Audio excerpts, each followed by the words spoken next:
Hello adventurers, and welcome back to my channel. Today I am actually leaving Los Angeles and driving toward the eastern portion of California, and along the way it has been a wild ride, to say the least. Traffic, of course, in LA always bad, but not terrible today, so I was kind of surprised by that.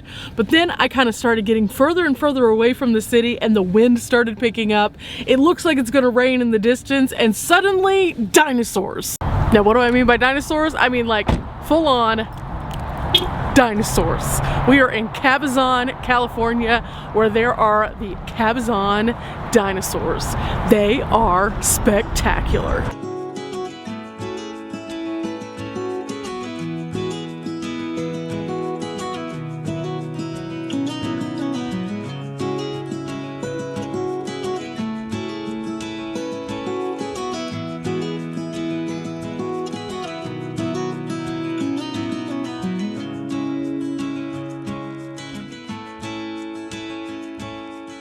It's wild, isn't it? I love it out here.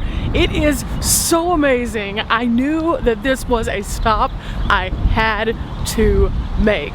I mean, why wouldn't you want to see a giant, huge, massive dinosaur? I mean, this is like the place to be if you are on I-10. Definitely. Look at this. Wow. This is so cool. Now, I will say this, it's a bit chilly today. Whew.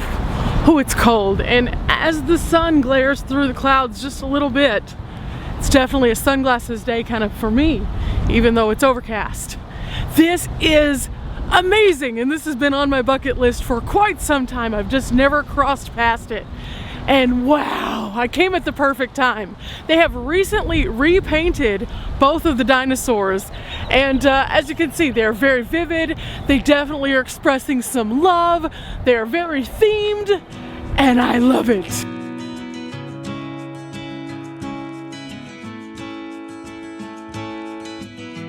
So just how big is Mr. Rex here? Well, Mr. Rex is actually big enough that you can go up inside. But just to kind of give you a point of reference here on the outside, this is the foot. It comes up to about my thigh, and one toenail is the equivalent of like from my foot all the way up to my knee. That's one toenail, guys. These things are huge. Now, this is one of those encounters that you can do at any given time by just driving up and taking pictures of the dinosaurs, but if you want a little bit closer look, you can go in when they are open, and they have an actual tour up Mr. Rex as well as several different things. So that's pretty cool. Meanwhile, this is just my roadside stop. This is awesome, and I had to do it. And I had to bring you guys with me. We have some more exploring to do though, so let's get back on the road. Okay, we made it back just in time, because as you can see, it has started to rain just in time, just in time.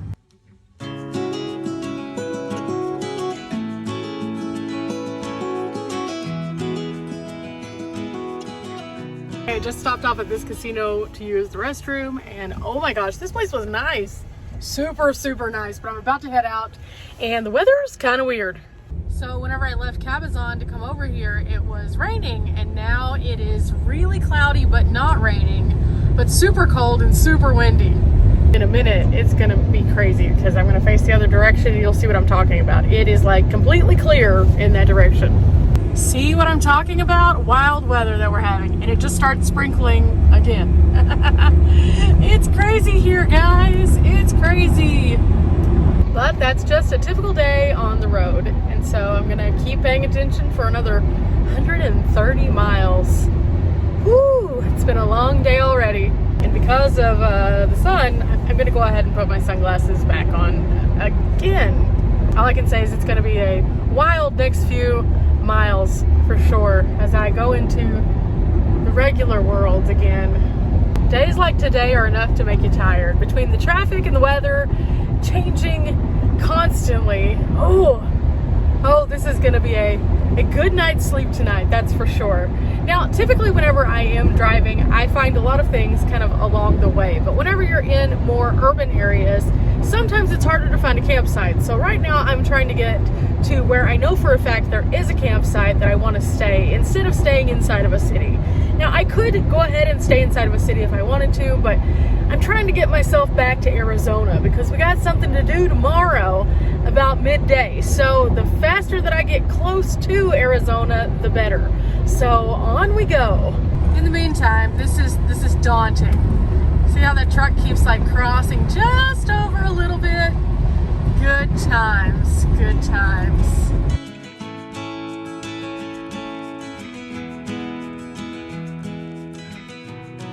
Now, something about driving in California is there's usually a truck lane or there's a slow lane that's at the far right that most trucks stay in, but whenever they're kind of like staggering between the two lanes, sometimes that kind of stuff happens.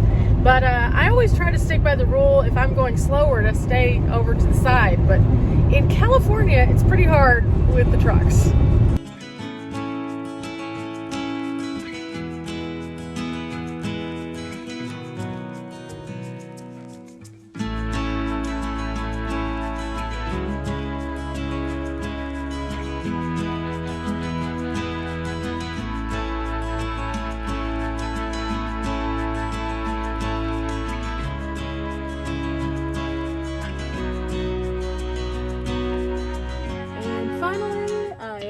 My camp. Now today was exhausting. A lot of times we travel very differently.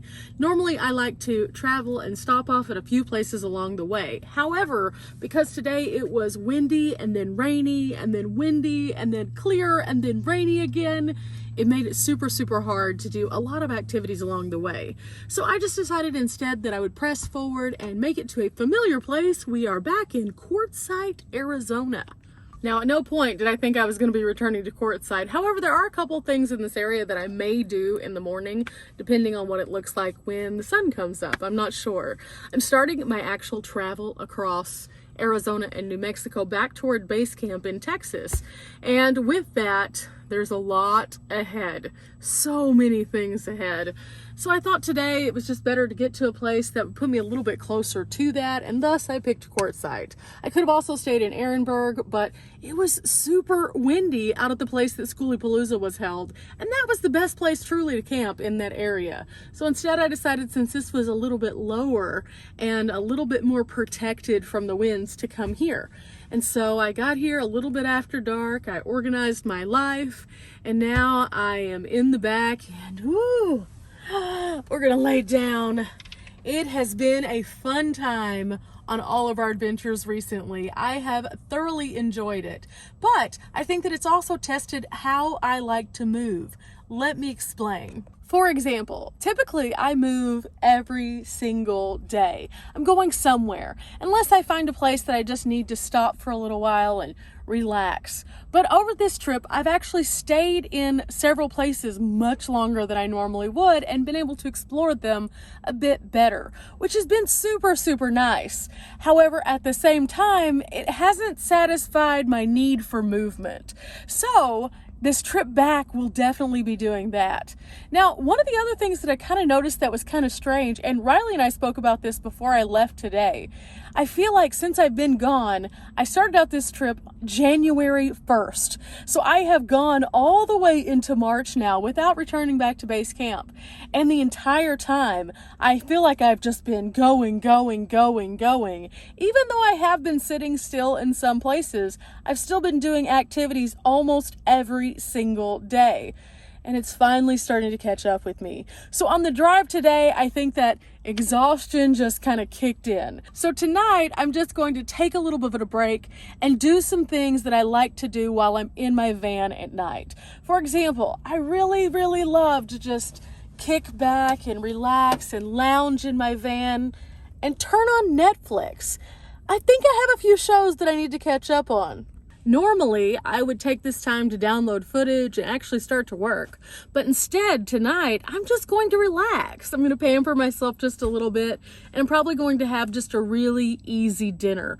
In fact, I picked up a few things at Aldi the other day, And they're actually in this Old Navy bag because this bag was a little bit stronger than what I had them in. But yeah, I have some really good food in here, so maybe I'll just have a little snacky poo and send myself to bed early tonight.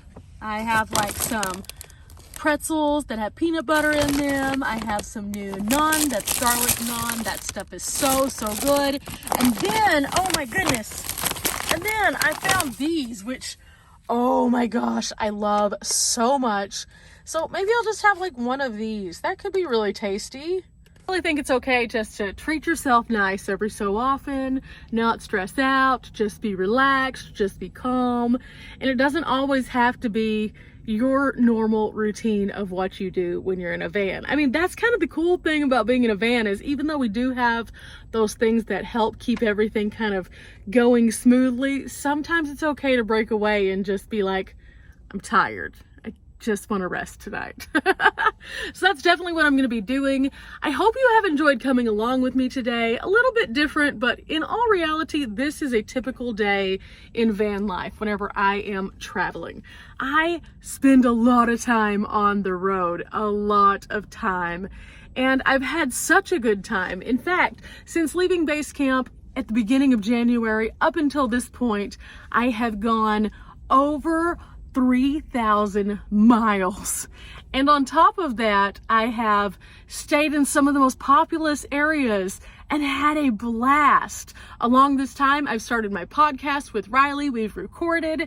I've gone to so many cool places that I'd never been before. And I've checked a few things off of my bucket list that I didn't think would be possible. And I think that that's the cool thing about doing what I'm doing within my van. It allows me these opportunities to be flexible, to be malleable, to be able to do things that otherwise I might not be able to do if I were just traveling in a more traditional fly to, stay in a hotel kind of way. I mean, in all reality, and I'll talk to you guys a little bit more about this in sometime in the future, but in all reality, this entire adventure, even though I've been spending money to go to different kinds of attractions and for gas, has been very affordable, like super affordable. So again, we'll touch on that in the future, but if you've enjoyed coming along and just seeing a typical day in my life today, and of course those really cool Cabazon dinosaurs, then please leave a thumbs up, hit the subscribe button, and I will see you guys next time I see a good Netflix movie in my future. Bye guys.